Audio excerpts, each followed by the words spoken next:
Les gars, c'est votre Galatrash. Bienvenue sur la nouvelle émission Maison Mère 2020, l'émission 0, épisode 0. Et pour ce faire, je suis accompagné de mon gars Iki.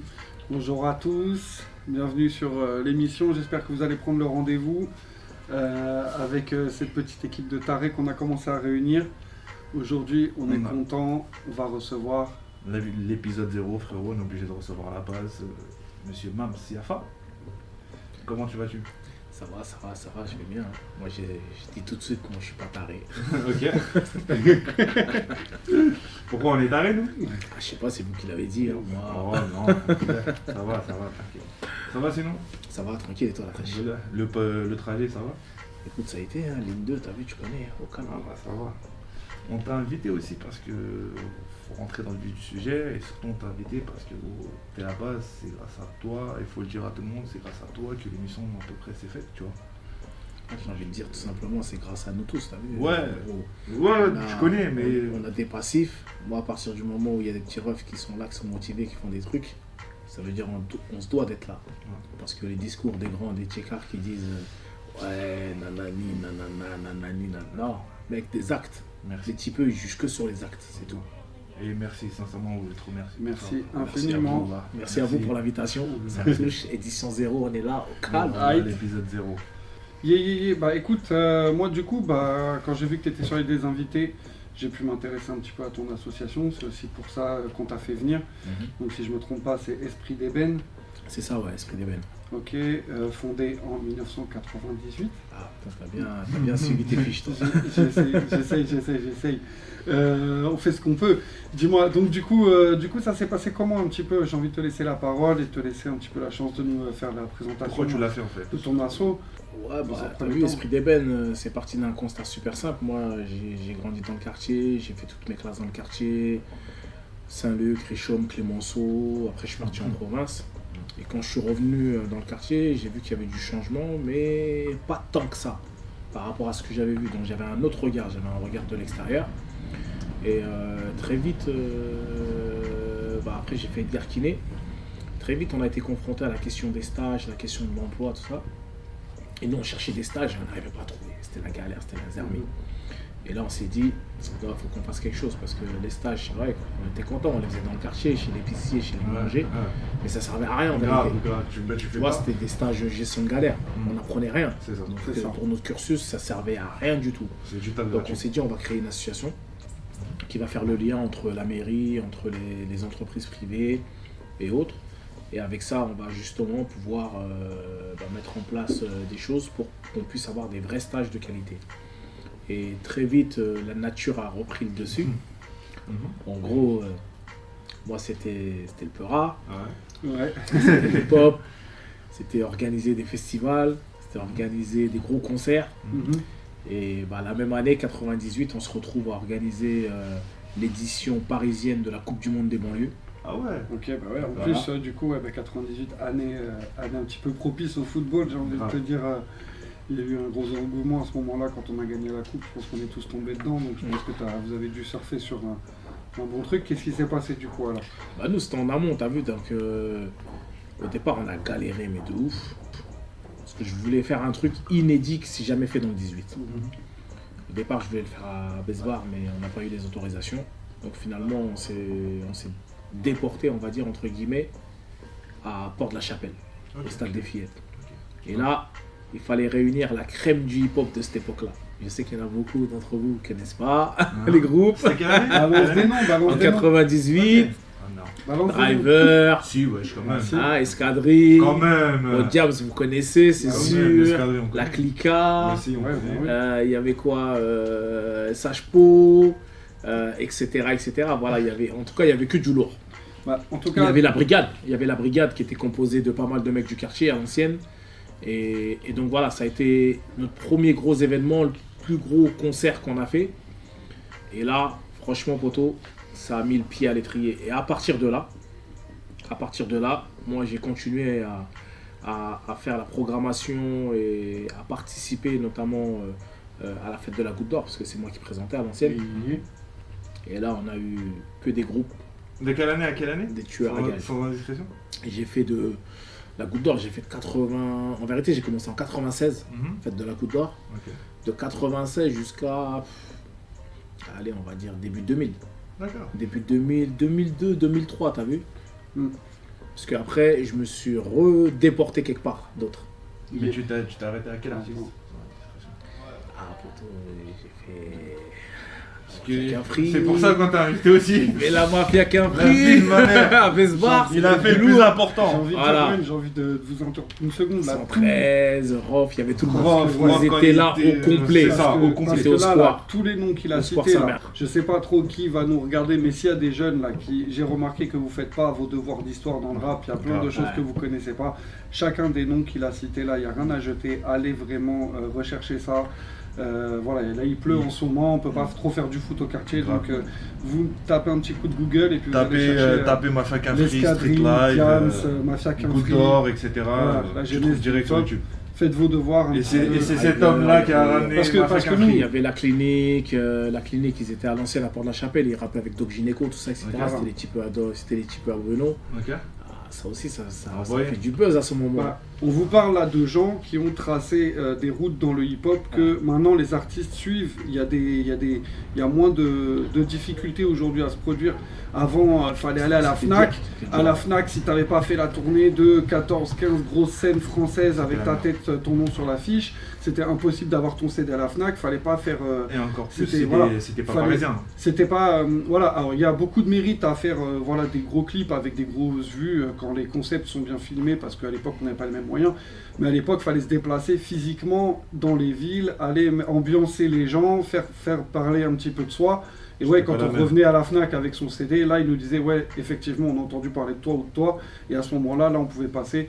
Et du coup, donc voilà, allez chercher un petit peu tous ces artistes, allez les écouter. Et c'est cet homme-là qui a ramené la mafia. Non, faut le souligner, la mafia qu'un free. Comme quoi, Mams Diafa est annonciateur de bonnes nouvelles quand il lance des projets. Vous voyez ce que je veux dire? Voilà. Il a ramené la section d'assaut aussi. Section d'assaut, bien sûr, moi avec mon gars Dawala, parce qu'après, comme tu sais, j'ai travaillé aussi chez Dawala. Mais il n'y a pas eu que ça. Non, on a eu en termes de groupe, après il y a le groupe traditionnel du quartier, hein, tu as vu, Scred, il y a eu Barbès Clan, c'était les premiers groupes de cette époque-là. Non, franchement, on a eu du monde, Mafia Tressé. Mais tu trouves pas que ça s'est perdu là, tout ça cette ambiance-là et tout? Ouais, en mode, cousin, si tu veux pas validé, on va pas dire ça, mais si tu veux une bonne carrière ou si tu veux un truc, t'es obligé de passer par la Goutte d'Or. T'as capté? À l'époque, c'était ça. À l'époque, n'importe quel mec de la street, la vraie street, qui n'a pas fait la Goutte d'Or, ça veut dire t'as pas fait de concert. C'est ça. Même si t'as fait l'Olympiade, ça, etc., mais il fallait que tu passes à Vesbar. Vesbar, fallait que ce soit validé. Tu vois, fallait que ce soit validé. Et il y a même des carrés qui sont venus à Vesbar. Ah bon? Ah ouais, poteau. De toute façon, le 18e arrondissement... Manuel d'histoire, Rumira, Ghetto. Icon. École, mon gars. T'as des carrés, tu leur dis... Ghetto. T'as des carrés. Ouais, il y avait Booba, il y avait tout le monde. Tout le monde était là ce jour-là. Si tu leur demandes où c'est Paris... D'ailleurs, il y avait plein d'anciens du quartier. Si tu regardes bien le clip Ghetto, sur la partie Paris, il a choisi Vesbar. Si tu regardes bien, tu verras que tu remarqueras qu'il y avait tous les anciens du Tchèque qui sont dessus. C'était à Rumera devant la boutique de Microbe. Je me rappelle à l'époque des MTV, tout ça. C'est une épicerie, maintenant c'est le DL, il y a la voiture qui est rentrée. De toute façon, le 18e arrondissement, Barbès, c'est mondialement connu. Moi j'ai une anecdote, mon gars. Même au Japon, dis-toi, au Japon, il y avait un rabatteur qui voulait que j'aille voir son bar au 10e étage. À un moment donné, j'étais à Tokyo avec mon frère. Il m'attrape par la main, tu vois, et puis tu sais, il veut me tirer, il sait pas d'où je viens ou quoi, tu sais, il commence à dire, viens voir mon bar, il me dit, where you from? Je te jure, je lui ai dit, Paris, Barbès. Quand il a entendu Barbès, il a lâché la main, le gars. Genre, et là, tu vois, non mais tu sais, c'est dingue, parce que bon, tu vois, je suis pas non plus quelqu'un qui fait spécialement peur avec mon regard ou quoi, tu vois, mais le gars, tout de suite, il a vu qu'il avait pas affaire non plus à n'importe qui, juste de par l'endroit qu'on avait cité, et sinon, c'est vraiment un endroit, moi en tout cas, quand j'ai fait du son aussi, du rap, quand je débarquais dans les studios à l'époque, quand on disait qu'on est du 18e, les gars nous disaient ok, on va pouvoir faire du bon travail. Et ça faisait plaisir parce que c'est aussi grâce aux artistes que tu as cités là qui ont représenté aussi à l'époque. Chacun voulait représenter avec des valeurs hyper positives son département, son arrondissement, d'où il venait. Et c'est ça aussi l'époque, un petit peu dont on parlait, qui se perd un peu. Et il devait y avoir une émulation sur les concerts magnifiques. Tu parles de cette époque-là, rue Lagoite, avant même que la Scred elle arrive. D'ailleurs, il a bien aidé la Scred. Tu vois, faut appeler un chat, Fab. Fort. Buffa, Flint, tous ces mecs-là, tu vois, la Clica, ils étaient du 18, mais à l'époque de Explicit 18. Explicit 18, tu vois. À l'époque de cette compile. On a eu même Assassin, en vérité. Rockin' Squad, tout ça, il était là-haut aussi, tu vois. Bien sûr. Donc, Akai la machine, pour Betchancourt. Il faut que les gens se rappellent d'où ça a commencé. C'est un quartier d'artistes. Gynéco, la meilleure, plus grosse vente de rap du 18. Et même, ça a été, avant qu'on arrive sur les sections, les machins et compagnie, c'était la première plus grosse vente de rap hip-hop en France. Ok, d'accord. Gynéco, son premier album, 900 000 copies écoulées, 900 000 CD. On parle pas de streaming. On parlait pas de streaming à cette époque. 900 000. Les gens se déplaçaient dans les magasins, ils allaient acheter le CD. Quand il y en avait plus, CD. Ils revenaient le lendemain matin parce que la Fnac ils galérait sur les approvisionnements et que fallait les artistes eux-mêmes devaient aller vérifier dans les rayons de la Fnac que leur CD était mis. Parce que les gars, ils n'avaient pas je me rappelle, le rayon rap, il faisait quoi? Il faisait 50 cm de large à la Fnac, tu sais. Tu te rappelles de cette époque ou pas, tu sais? Alors, tout ça, etc. qui arrivait. Voilà, fallait aller choix. Tu trouvais les morceaux, souvent c'est chez Tikaret, à Stalingrad. Où t'allais à Châtelet, tu vois, chez Urban Music, tout ça, etc. Tu trouvais des trucs. Où là, t'avais des rayons un peu plus grands, mais c'est vrai que les premiers rayons de la Fnac, tu te rappelles? C'était ça, gros. T'avais 2 rangées de CD sur 4 étages, là, et c'était tout. Et ça s'est amélioré, ça va maintenant. Ça s'est amélioré, bon, même si ils cachent toujours le petit rayon rap, le truc, c'est qu'ils ont amélioré maintenant qu'il n'y a plus de CD vraiment qui se vendent ou que c'est une galère pour les vendre. Alors que s'ils l'avaient amélioré avant, on aurait fait fructifier leur magasin, ils savent même pas comment. Mais j'ai envie de dire, viens, on revient un petit peu à ton asso, sinon aussi. Donc du coup, moi j'ai suivi, déjà je suis allé sur le site, donc j'avais envie de faire un petit coup de promo pour le site parce que tu dis que j'ai révisé mes fiches, en fait je me suis juste servi de l'outil que tu nous as mis à disposition et il est très pratique et du coup voilà, c'est pas non plus juste un Facebook qui relaie des vidéos, là c'est un vrai site quoi, ça commence à se faire vieux même les gens qui font des sites et du coup il est très pratique, donc j'encourage tous les gens qui nous regardent ou qui nous écoutent à aller sur le site d'Esprit d'Ébène pour avoir une bonne vue sur l'actualité de l'assaut. Tu peux en parler un peu plus par rapport à Esprit d'Ébène? T'as vu, après on a mené plein de chantiers, on a mené des chantiers culturels, on a mené des chantiers de co-développement, où on faisait de la formation professionnelle, on était en partenariat par exemple avec les gens où on est aujourd'hui, FGO Barbara, etc. Pendant 3 ans, on a fait des chantiers au Maroc, à Casa. On est parti à Kenitra. On faisait de la formation musicale, formation sur le droit, marketing, communication, formation studio, formation scénique, etc., etc. Donc on avait mené tout un concept de module de formation qu'on faisait avec les instituts français. Donc on a fait 3 ans de tests et ça s'est super bien passé sur le Maroc, dans différentes villes du Maroc. Après on est parti au Sénégal, au Mali et en Mauritanie pour continuer les formations et ça s'est bien passé. Ça c'était lourd. Ensuite on a le combat contre la dépigmentation artificielle, les gens qui se blanchissent la peau. Ça c'est un fléau. C'est un fléau de fou. Ça du coup, moi j'ai vu que c'était un de vos combats les plus récurrents que vous essayez de mener. Et puis j'ai pas trop eu le temps j'ai envie de dire, j'ai pas non plus trop les fils d'actualité sur mes réseaux qui me parlent spécialement de ça. Donc j'ai envie de dire, voilà, pour tous les gens qui vont nous prendre ce débat un peu en cours de route, même si toi tu le mènes depuis longtemps, dépigmentation, voilà, quand ça commence à être un problème, à partir de quelle est votre action par rapport à ça, qu'est-ce que vous essayez de faire et puis comment ça évolue surtout. Bon, on va dire c'est un fléau qui date depuis le Bel de Rec, qui reprend en fait l'époque égyptienne. Parce que même chez les Égyptiens, on avait cette problématique-là, mais elle était différente. En réalité, tu regardes en Asie, en Égypte, Moyen-Orient et même dans certaines contrées du monde, ce qui fait que les empereurs, les rois, eux, ils n'allaient jamais travailler au champ. Donc ils sortaient toujours, ils étaient toujours plus clairs que les autres. Le peuple voulait leur ressembler, puisque le peuple, ils étaient au charbon, dehors, dans les champs, etc. Donc tu avais cette problématique-là. Après, tu as des problématiques de classe sociale qui existent plutôt dans les pays asiatiques, en Inde, etc. Où là, tu as carrément des castes, genre les intouchables, où ils sont encore moins considérés qu'un animal. Tu vois, ils sont plus bas que terre, j'ai envie de dire. Sur les Amériques, c'est différent. C'est que c'est une question qui est liée, c'est une question raciale, l'esclavage, la ségrégation, avec la fameuse expression nègre des champs, nègre des maisons. Mais en gros, quand tu regardes en réalité, tous les gens qui étaient nègres de maison, donc les métis, finalement c'était les enfants illégitimes des maîtres.